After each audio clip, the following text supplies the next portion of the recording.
Avec nous en studio, Stéphane Plante, un auteur de La Relève aussi. Stéphane Plante, tu viens nous parler de quoi?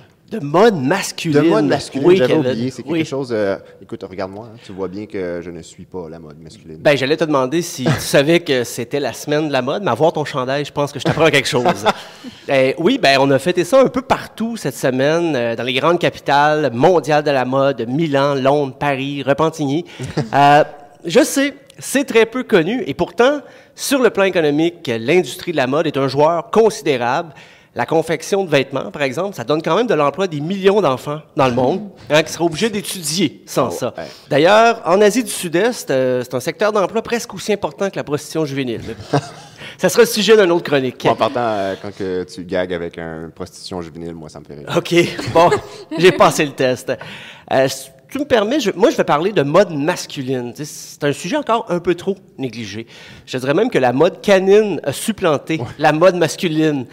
Promenez-vous aux alentours du parc La Fontaine, puis vous allez voir de plus en plus de chiens qui arborent des beaux petits manteaux, des belles petites bottes, des sous-vêtements propres. Bref, tout ce que je n'arrive pas à me payer moi-même. Mais le plus souvent, ces chiens sont tenus en laisse par des madames qui ont des pantalons de yoga et des sandales crocs.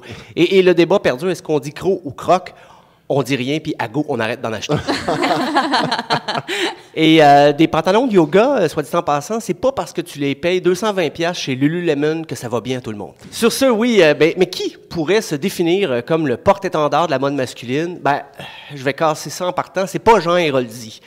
Oui, Jean Héroldi, il croit peut-être jouir d'une crédibilité qui lui permet de donner des contraventions de style, mais quand je le vois avec ses pantalons de cuir et sa barbe taillée à la Louise de Cespedes, je lui donnerais pas une contravention. Moi, je lui enlèverais son permis. Mais qui serait donc une référence ultime en matière de mode masculine? Cessez de me pointer du doigt et laissez-moi terminer, s'il vous plaît. On parle plus tellement de mode masculine, d'ailleurs, en politique, depuis qu'André Boisclair a quitté la vie politique. D'ailleurs, on parle plus tellement d'André Boisclair tout court depuis que la vie politique l'a quitté. Et si les hommes politiques sont pas fiables sur le point de vue du style, qui peut porter le flambeau? Les policiers? Pour dire le contraire d'M.C. Gilles, oh que non. Okay? Quand les policiers portent des pantalons de camouflage rose ou mauve, est-ce qu'on peut s'étonner après ça que de moins en moins de petits gars veulent devenir policiers? D'ailleurs, il semblerait que depuis que les pompiers ont les mêmes pantalons, la vente de calendriers de pompiers a chuté considérablement. Mais ils mettent pas les pantalons dans les calendriers. Non, mais c'est vrai, mais ça... On les aime moins habillés. Voilà. Elle dit n'importe quoi, écoute-la pas. Mais c'est vrai que la vente de calendriers a chuté, mais c'est peut-être dû on est déjà en fin février, puis en général, les calendriers, on en vend moins. Mais d'ailleurs, je me demande aussi, où peut-on se camoufler avec des pantalons de cette couleur? Dans un pudding aux framboises? Dans un smoothies au Starbucks? Chez Dairy Queen. Oui. Comme dirait Richard Martineau, en majuscule, dans plus de la moitié de ses chroniques, « Poser la question, c'est y répondre ». Mais bien sûr, il n'est pas facile de toujours s'habiller avec les plus grandes marques, les plus belles créations. Elle semblait loin l'époque où on trouvait des contrefaçons de Vuarnet à très bas prix au marché aux puces de Saint-Eustache ou de Saint-Hyacinthe.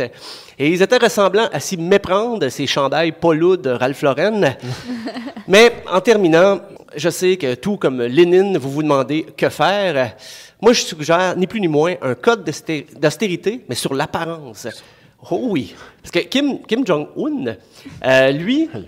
Ah ben oui, on le connaît tous. On le connaît tous. Le leader nord-coréen, lui, il a exigé que les jeunes nord-coréens, et c'est très vrai, arborent la même coupe de cheveux que lui. Oui. Wow. Et je terminerai en disant qu'on est chanceux au Québec parce que René Lévesque n'a jamais eu cette idée. Alors, je vous laisse là-dessus, messieurs, dames. Merci beaucoup, Stéphane Plante.